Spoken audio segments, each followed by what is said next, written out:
शांति। ओम शांति।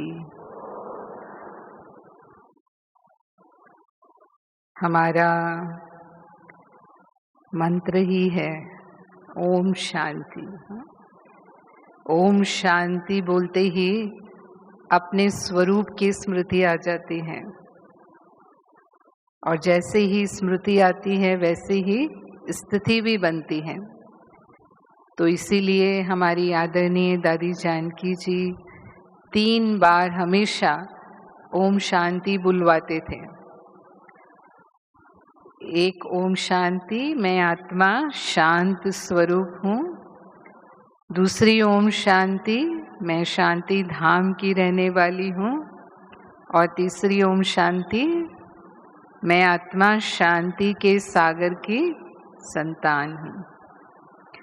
तो हमारी शांति का आधार ये स्मृति है। आज दुनिया में लोग शांति चाहते हैं, जैसे आपने भी हाथ उठाया कि कहीं ना कहीं हम अशांत थे, इसीलिए हम बाबा के घर में आए।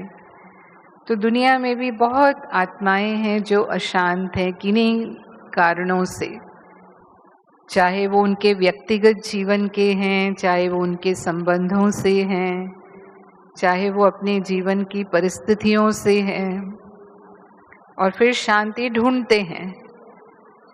शांति ढूंढते हैं, वो गुरु के पास जाते हैं, आश्रम में जाते हैं, मंदिर में जाते हैं, पहाड़ों पर जाते हैं, समुंदर किनारे जाते हैं, कोशिश करते हैं। लेकिन अगर मिलती भी है तो अल्पकाल की शांति मिलती है, क्योंकि शांति के स्रोत से उनका संबंध नहीं है। और हमारी शांति ऐसी है कि हम अशांति में भी शांति का अनुभव कर सकते हैं। कैसी भी परिस्थितियां, जो परिस्थितियां दुनिया के सामने आती हैं वो हम बाबा के बच्चों के सामने भी आती हैं, लेकिन उन परिस्थितियों में रहते हुए भी हम शांत रह सकते हैं। ये बाबा ने हमें शक्ति दी। एक बार एक राजा था, वो चित्रकला का शौकीन था। तो समय प्रति समय वो अपने राज्य में वो चित्रकला की प्रतियोगिता आयोजित करता रहता था। तो एक बार उसने प्रतियोगिता आयोजित की शांति विषय पर। तो काफी उसके राज्य में जो चित्रकार थे उन्होंने शांति के विषय को लेकर सुंदर सुंदर चित्र बनाए, और सारी पेंटिंग्स उसके पास आ गई, जैसे गैलरी में सजाते हैं उनको। पर उनमें से 2 पेंटिंग्स चुनी गई इनाम के लिए। अब इन 2 में से फाइनल होना था कि फर्स्ट प्राइज किसको मिलेगा। तो एक पेंटिंग थी जिसमें प्रकृति का शांति का दृश्य दिखाया था। एक लेक है, वो बिल्कुल शांत है, पानी में भी कोई हलचल नहीं, पेड़ पत्ते जो पौधे हैं वो भी बिल्कुल जैसे पत्ता भी नहीं हिल रहा है, ऐसे खड़े हैं। और रात्रि का समय है, पूरा चांद आसमान में निकला हुआ है। तो एकदम जैसे शांति का अनुभव हो रहा था उस चित्र को देखते हुए। और दूसरा चित्र इसके अपोजिट था। जो लेक का पानी था उस पर लहरें दिखाई दे रही थी, पेड़ पौधे जो हैं वो पत्ते हिल रहे हैं, लगता था कि कोई जैसे तूफान आया हुआ है। पर उसमें एक पेड़ पर एक चिड़िया अपने घोंसले में जो बच्चे थे उनको दाना खिला रही है। बच्चों के सामने की डाली पर बैठकर बच्चों के मुंह में दाना डाल रही है। तो लोगों को थोड़ा सा विचार चला कि इसमें क्या शांति का दृश्य है। ये चित्र तो ऐसे है जैसे कि सब हलचल में है। तो दूसरे दिन उसका निर्णय होना था, तो सबने सोचा देखते हैं क्या निर्णय करते हैं राजा। तो राजा ने प्रथम पुरस्कार के लिए उस पेंटिंग को चुना जिस पेंटिंग में चिड़िया बच्चों को दाना खिला रही है। उसको पहला पुरस्कार मिला तो सबके मन में प्रश्न उठा, हाँ यहाँ इस चित्र में तो कोई शांति है ही नहीं, राजा ने कैसे इसको चुन लिया। तो राजा अभी सबके मन को समझ गए। तो फिर उन्होंने स्वतः ही सभा में कहा कि आपको ये प्रश्न उठ रहा होगा कि मैंने क्यों इस चित्र को प्रथम पुरस्कार दिया।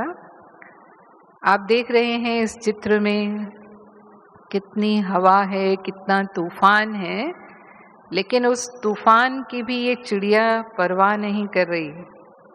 ये अपने बच्चों को, क्योंकि उसे दाना खिलाना है, तो वो अपने बच्चों को बिना उसकी परवाह के दाना खिला रही है, कितना शांति से अपना काम कर रही है। तो ये सच्ची शांति है।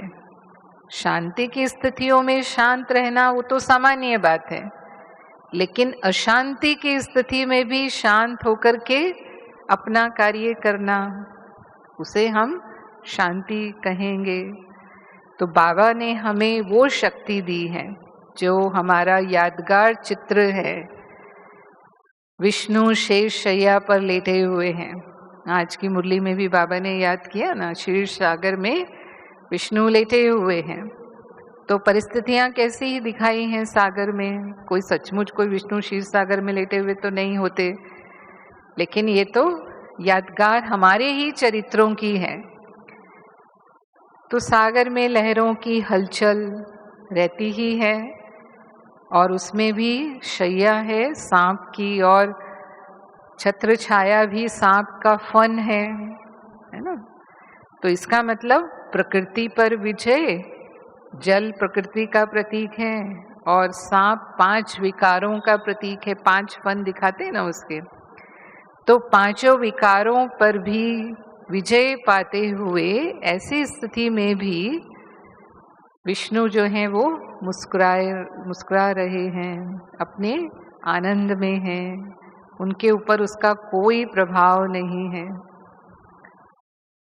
तो बाबा कहता है कि अंतिम समय की जो स्थितियां होंगी वो इस प्रकार की ही होंगी, सब तरफ से हलचल में लाने वाली। तमोगुणी आत्माओं के तमोगुणी वाइब्रेशंस होंगे, अपने भी पुराने संस्कार इमर्ज हो सकते हैं, या जो भी खूने नाहक खेल के दृश्य होंगे उस समय उनके वाइब्रेशन से भी अपने को सेफ रखना है। फिर कुछ जो इविल सोल्स होंगी, क्योंकि बहुत अकाले मृत्यु होगा, अकाले मृत्यु होंगे तो इविल सोल्स ऐसे भटकती हुई आत्माएं, उनको भी सहयोग देना, मुक्ति देना, और उनसे अपने आप को सेफ भी रखना। या कोई दूसरी आत्माओं के स्वभाव संस्कार भी हो सकता है कि वो हमारे में हलचल लाने वाले हों।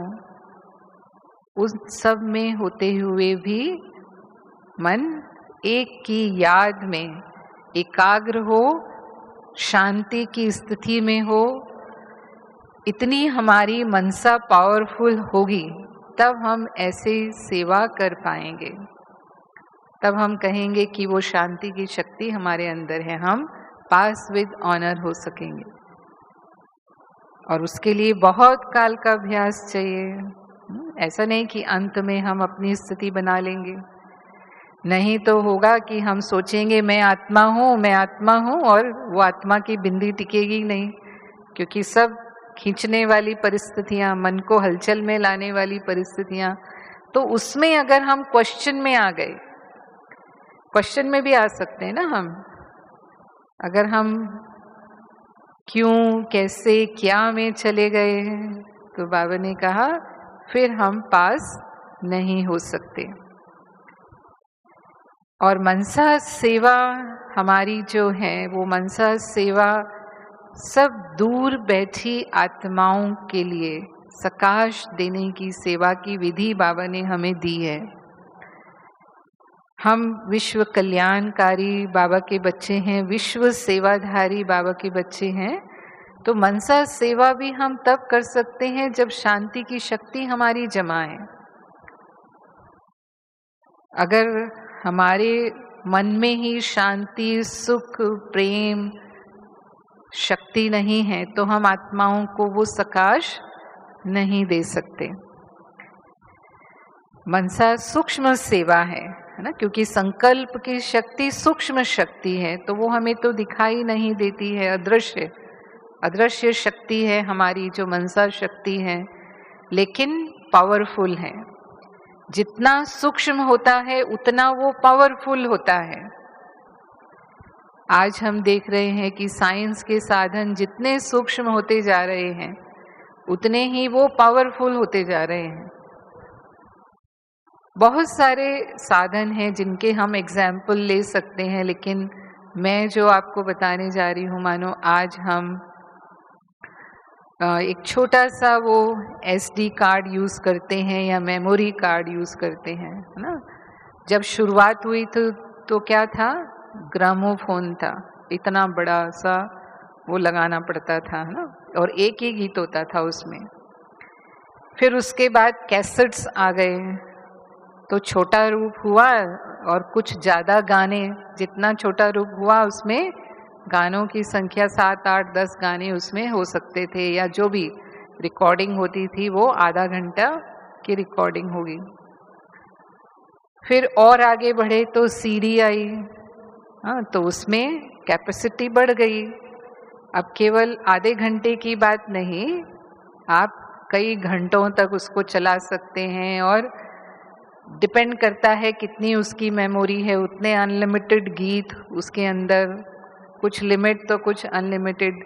फिर केवल गीत नहीं, वीडियो भी हो सकते हैं, है ना, तो मल्टीपर्पस हो गया, उसकी वो पावर बढ़ गई। और फिर उसके बाद आए पेन ड्राइव।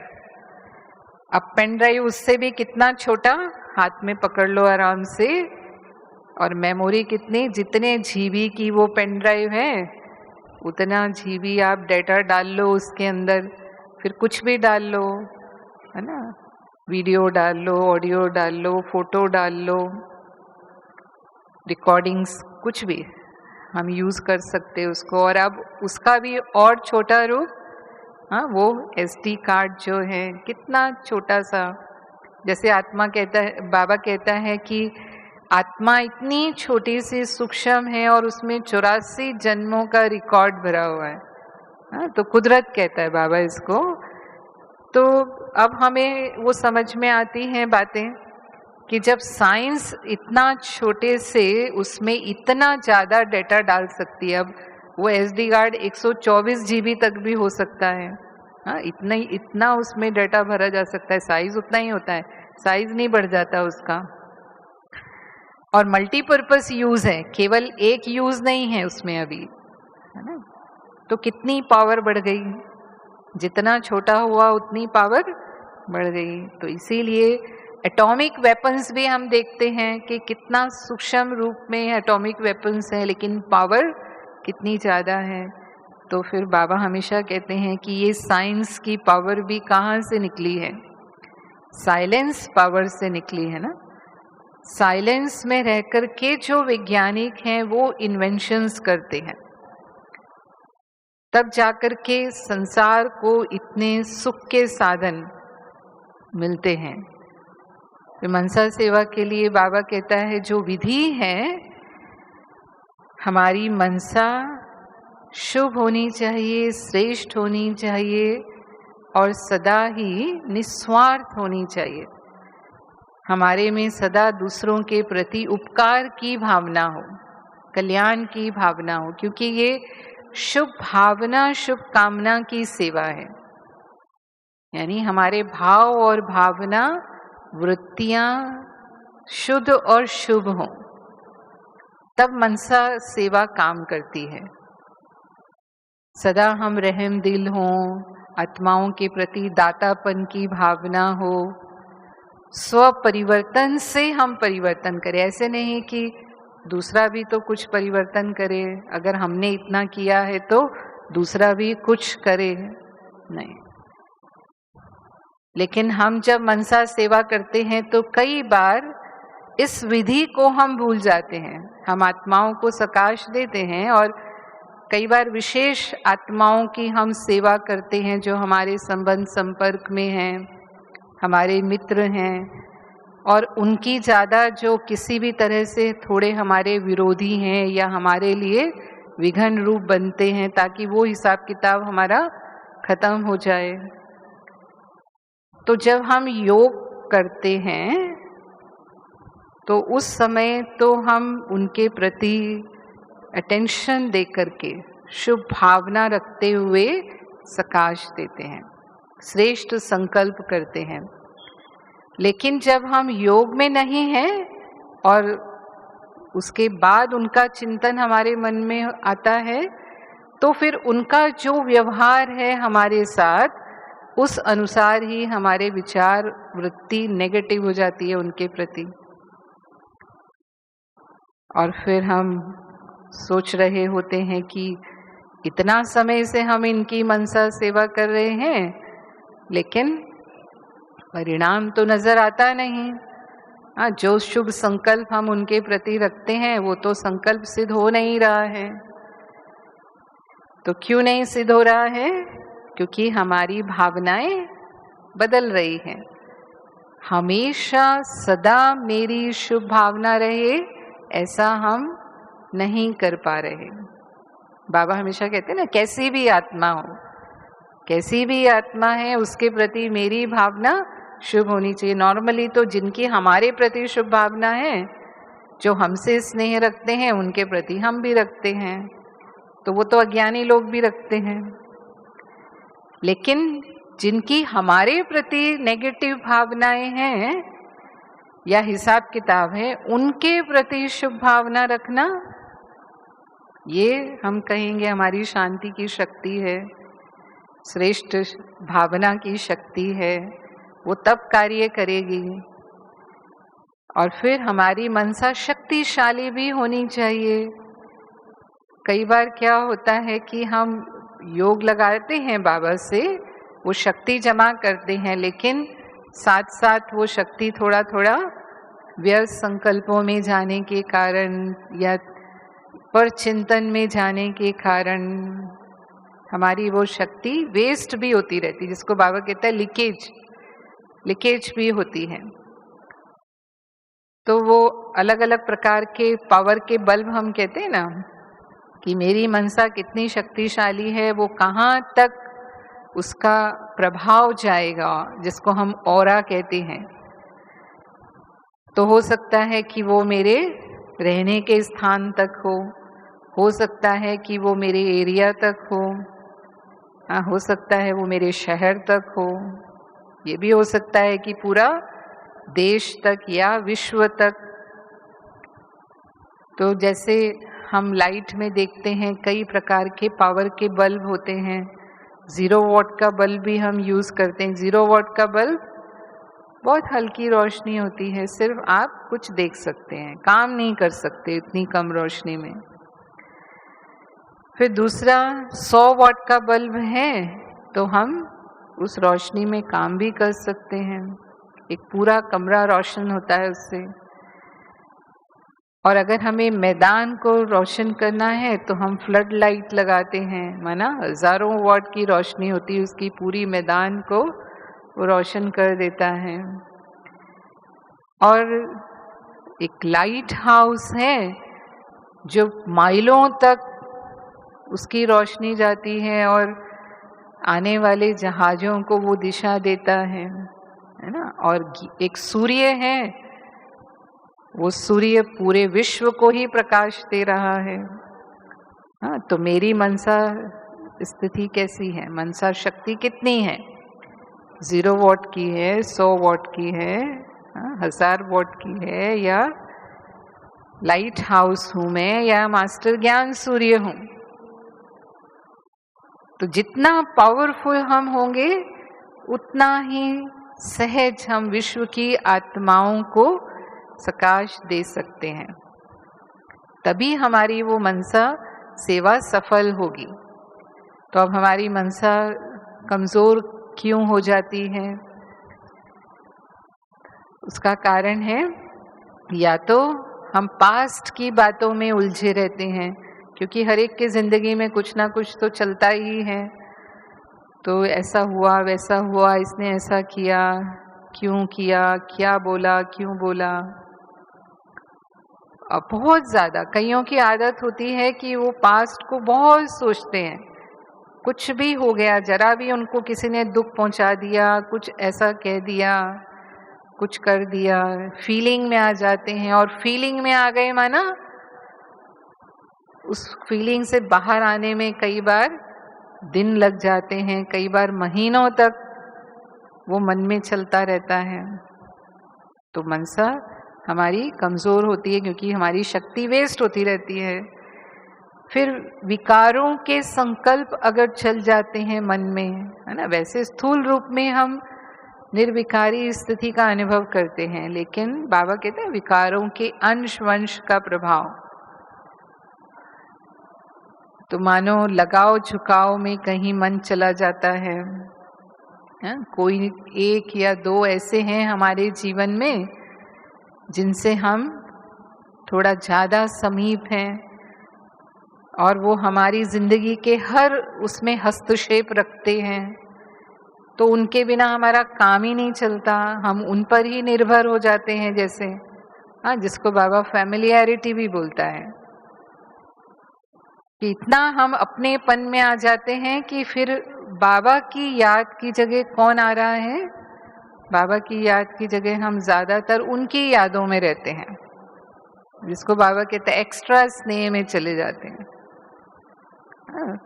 वैसे कोई काम विकार नहीं है, लेकिन इसको लगाव झुकाव, है ना, झुकाव है उस आत्मा के प्रति तो लगाव हो जाता है। तो हमारा योग तो कमजोर हुआ ना, उस आत्मा से मेरे कर्म का हिसाब किताब बना तो मेरा योग तो कमजोर हुआ, तो मेरी मनसा पर उसका असर आएगा। फिर कई बार हम क्रोध नहीं करते हैं लेकिन नाराज हो जाते हैं। नाराज होते हैं तो व्यर्थ संकल्प करते हैं उस आत्मा के प्रति।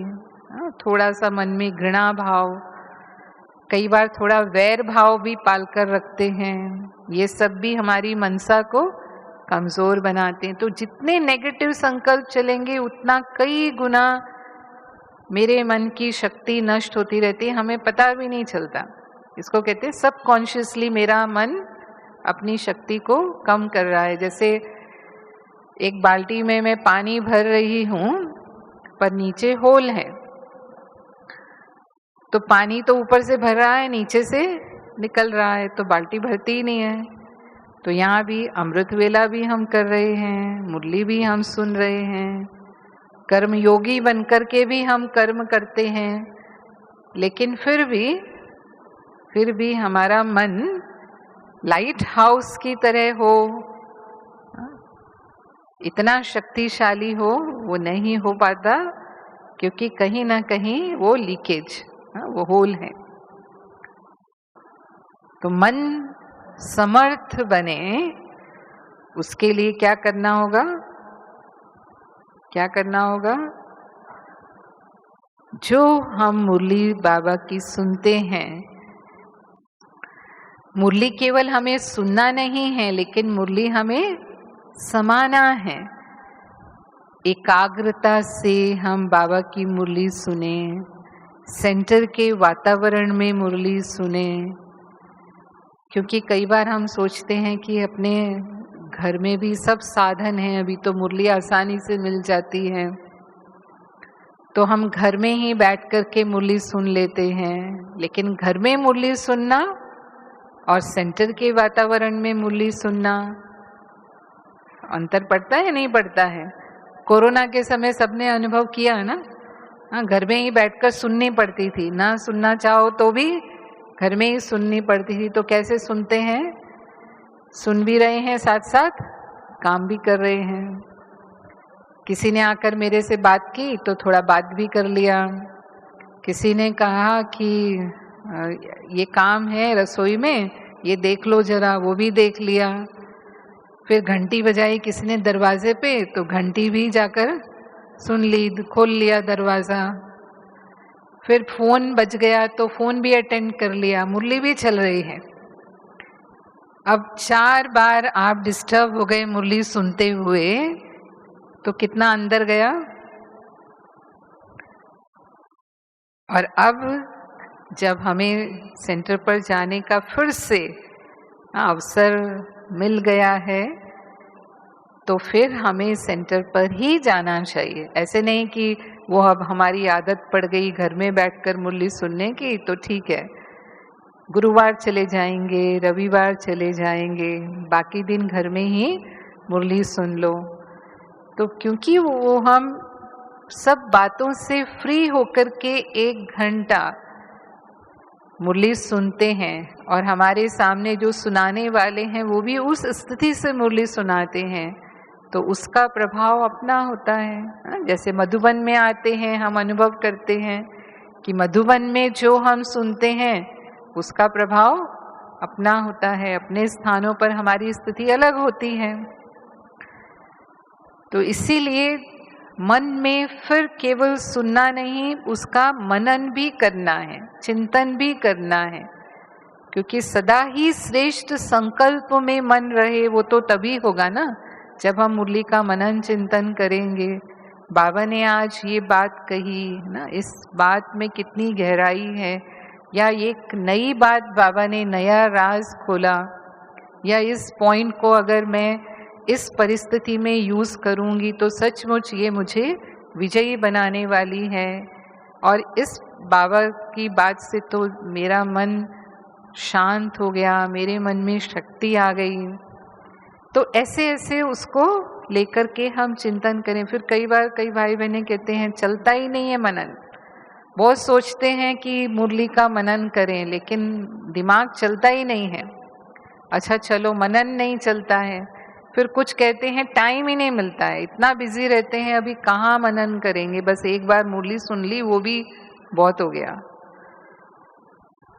तो मानो हमको टाइम नहीं मिलता है या हमारा दिमाग मनन में नहीं चलता, पर हम मुरली रिवाइज तो कर सकते हैं, कर सकते नहीं कर सकते। तो फिर जितना समय मिले, आज तो रिवाइज करना भी मुश्किल नहीं है ना, हाथ में मोबाइल होता है और मोबाइल में मुरली होती है, तो और सब देखने की बजाय पहले मुरली रिवाइज करो। आज बाबा ने मुख्य बातें क्या कही, जब वो स्मृति में रहेगा तभी तो वो कार्य व्यवहार में आएगा। जो बात मेरी स्मृति में नहीं है वो मेरे कर्म में कभी आ सकती है। हाँ, जैसे हमने दादी जी को देखा, हम सुनते भी हैं बड़ी दादी जी, दादी प्रकाश मणि जी के बारे में। दादी 4 बार मुरली पढ़ते थे, एक ही मुरली को 4 बार पढ़ना।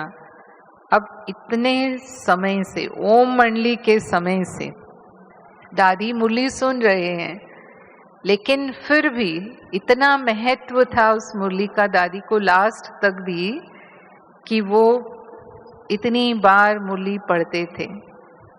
तो अगर 4 बार मुरली पढ़ेंगे तो वो मुरली याद होगी या नहीं होगी। और इसीलिए हम देखते थे कि दादी बिल्कुल बाप समान थी, बाबा की शिक्षाओं का पूरा स्वरूप थे, वो संपन्न आत्मा थे। तो हमें भी मुरली स्मृति में एक बार में तो कितनी याद रहती है। अभी हम पूछें आज बाबा ने मुरली में क्या कहा, हाँ, तो कितनी पॉइंट सुनाएंगे, कितनी पॉइंट सुनाएंगे, 1 2 ज्यादा से ज्यादा 3, इससे ज्यादा याद होगा किसी को? हाँ, अगर रिवाइज किया होगा तो याद होगा, अगर रिवाइज नहीं किया तो कई बार कहते हैं अच्छा चलो 4 बार नहीं। दादियों को तो बाबा से बहुत प्यार था, कहते हैं ना मुरली से प्यार माना मुरलीधर से प्यार।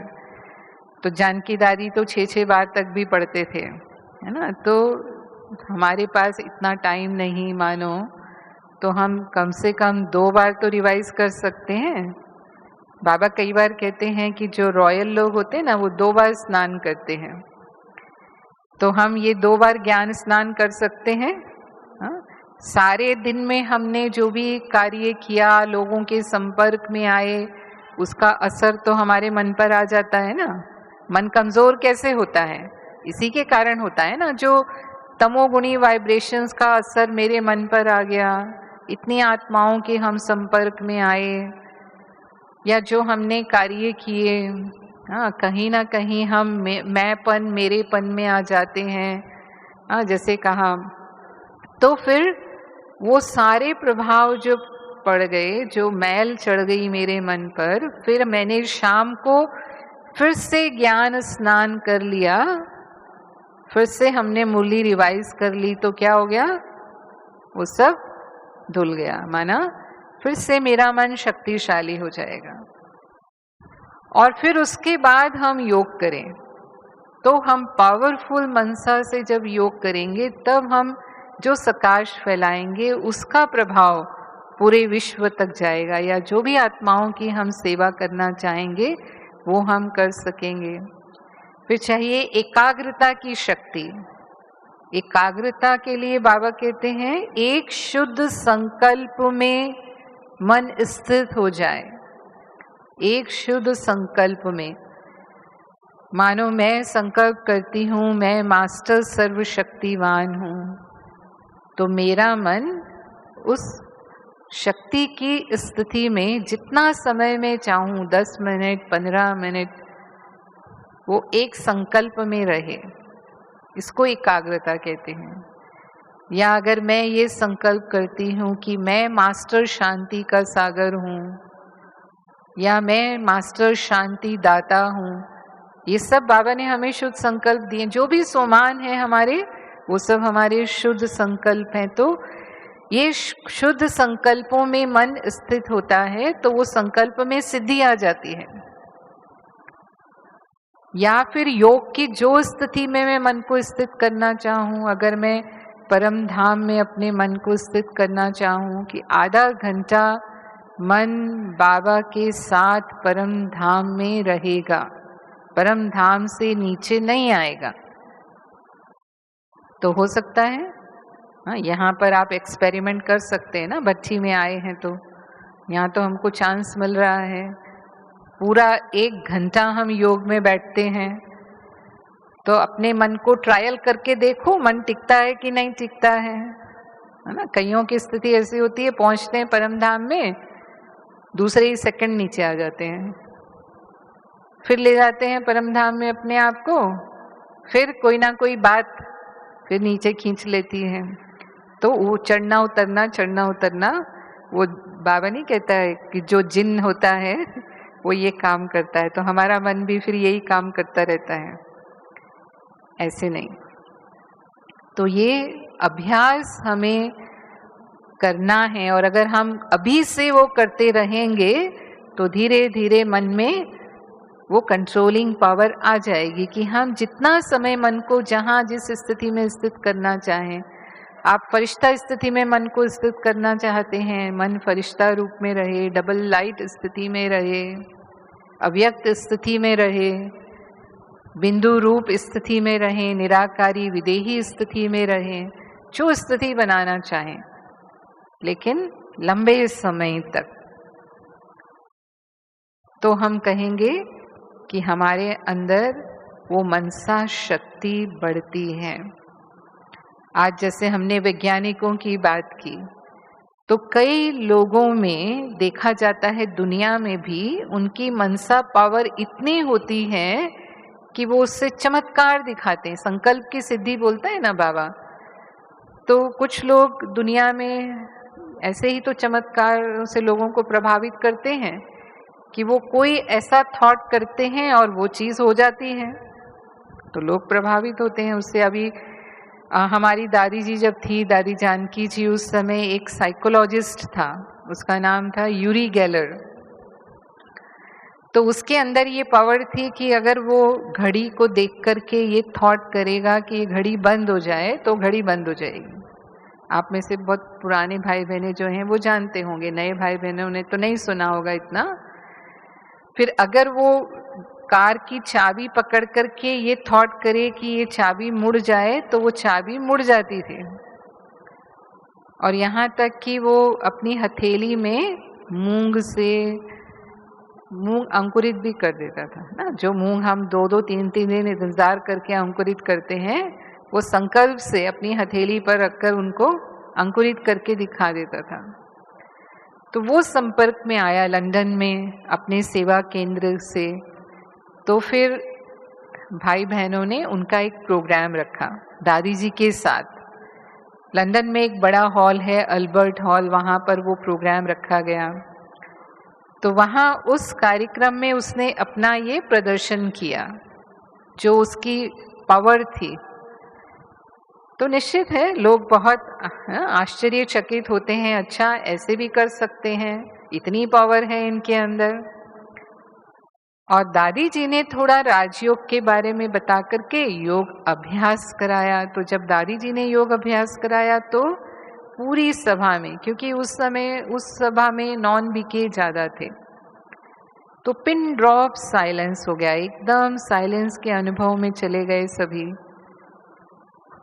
और फिर उसने अपना अनुभव बताया, यूरी गेलर ने अपना अनुभव बताया कि मैंने जो दिखाया वो ठीक है, वो एक पावर है, लेकिन जो दादी जी ने योग कराया और जो शांति का अनुभव कराया, इसकी दुनिया को आवश्यकता है और ये शक्ति मेरे पास नहीं है। ये शांति का अनुभव मैं नहीं करा सकता हूँ और इसीलिए मैं मानता हूँ कि ये मेरे से भी श्रेष्ठ है। तो देखा, तो दुनिया को चमत्कार तो नहीं चाहिए ना, क्या चाहिए?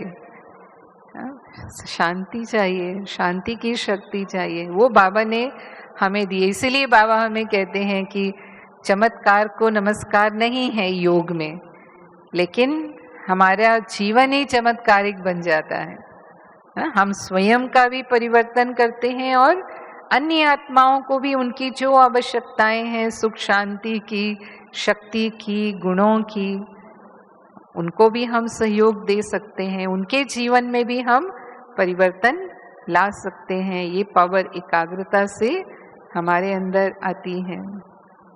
और एकाग्रता के बारे में हम सुनते हैं कैसे अर्जुन के अंदर वो एकाग्रता थी कि वो अपने लक्ष्य को भेद देता था, कैसा भी कठिन लक्ष्य क्यों ना हो। तो मन एकाग्र है तो हमारे लक्ष्य को हम सदा ही प्राप्त कर लेते हैं। यानी जो सफलता हम ब्राह्मण जीवन में, पुरुषार्थ में पाना चाहते हैं, वो सफलता हमें मिलती रहेगी। फिर बाबा के साथ हमारा फुल कनेक्शन चाहिए। आज हम देखते हैं ये साइंस के साधन कैसे काम करते हैं। ये साइंस के साधन तब काम करते हैं जब पावर सोर्स से इनका कनेक्शन है। अगर बिजली चली जाए तो ये माइक नहीं चलेगा, ये वीडियो नहीं चलेगा, ये पंखे नहीं चलेंगे, लाइट नहीं चलेगी। तो हमारी भी मनसा कब वाइब्रेशंस फैला सकती है? जब हमारा बाबा के साथ पूरा कनेक्शन, वो पावर हाउस है ना, उसके साथ पूरा कनेक्शन और रिलेशन होगा। अगर हमें किसी भी आत्मा की मनसा सेवा करनी है तो यही विधि है कि बाबा से योग लगाया, बाबा में मन एकाग्र हुआ, जिसको बाबा एकांत भी कहता है, एक के अंत में खो जाना। और फिर हम उस आत्मा के प्रति वो शुभ संकल्प करें तो वो जरूर उस आत्मा तक पहुंचेगा। आज साइंस के साधन में हम देखते हैं टेलीविजन है। टेलीविजन कैसे दिखाता है? दूर के दृश्यों को समीप दिखाता है। कोई व्यक्ति कहाँ बोल रहा है और हमें लगता है हमारे सामने ही बोल रहा है, तो दूरी को समाप्त कर देता है ना, वो साधन ने दूरी को समाप्त कर दिया। तो ऐसे ही हम मन से आत्माओं के समीप अनुभव करेंगे और वो आत्माएं भी यही अनुभव करेंगी।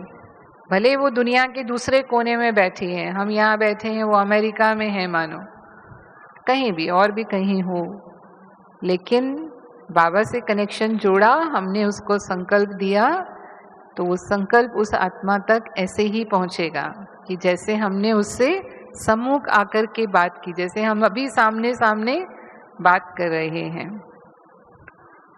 और इससे आत्माओं का आह्वान करना, आत्माओं से रूह रिहान करना, उनके संस्कार परिवर्तन करने की प्रेरणा देना।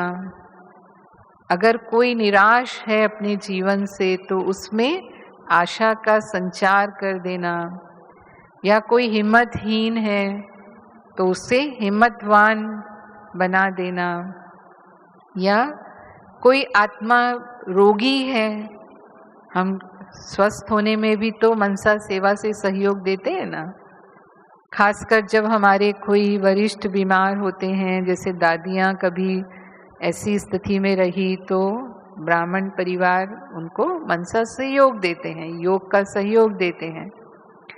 तो ये हम करते हैं, विश्व की आत्माओं के लिए भी करते हैं, और खास जो हमारे कोई समीप या हमारे सेंटर पे भी अगर कोई ऐसे किसी को है, कष्ट है या रोग है, तो उनके लिए भी हम वो योग का सहयोग देते हैं, दे सकते हैं।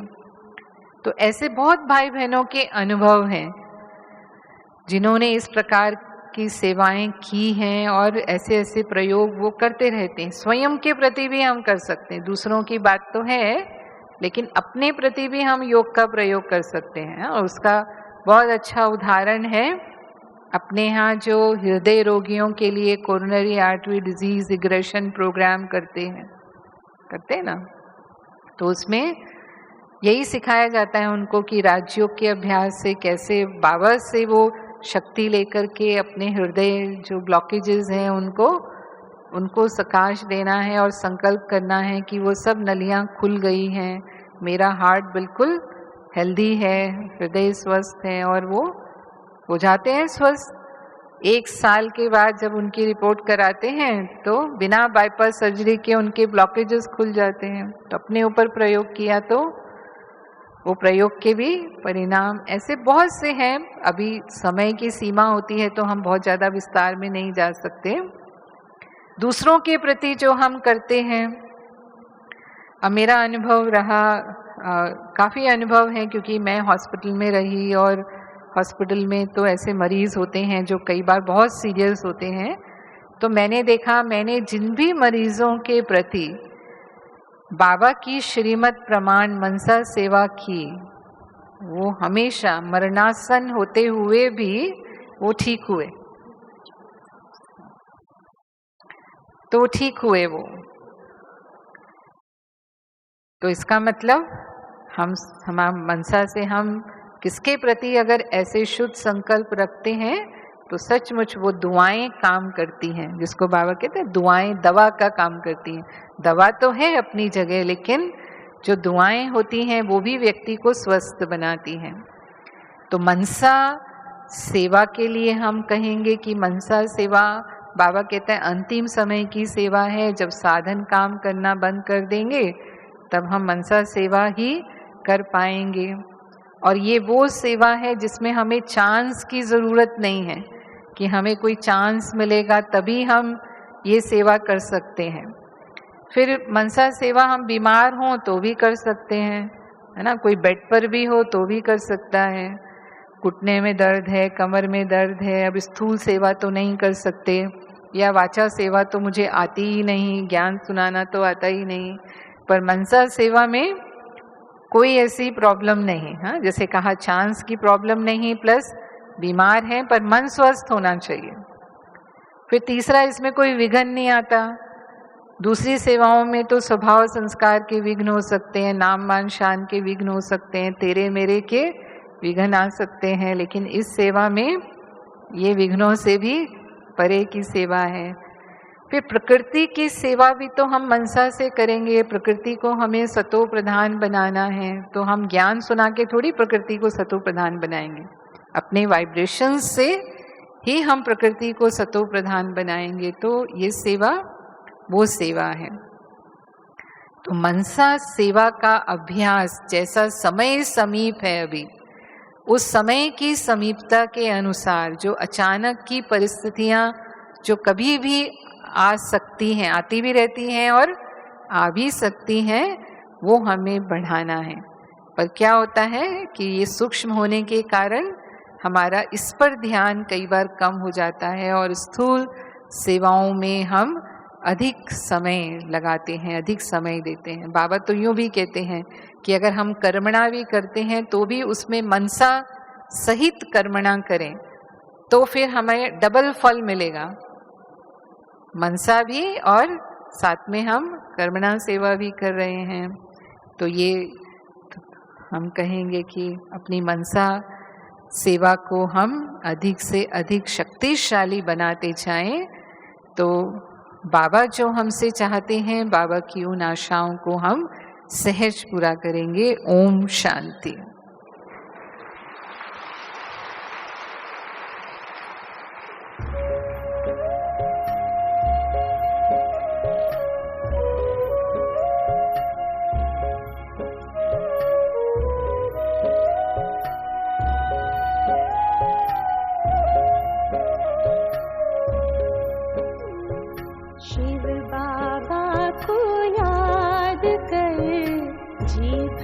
उसको प्यार कर, सांसों को आबाद कर ले मेरे मना। शिव बाबा को याद कर, जी भर उसको प्यार कर, सांसों को आबाद कर ले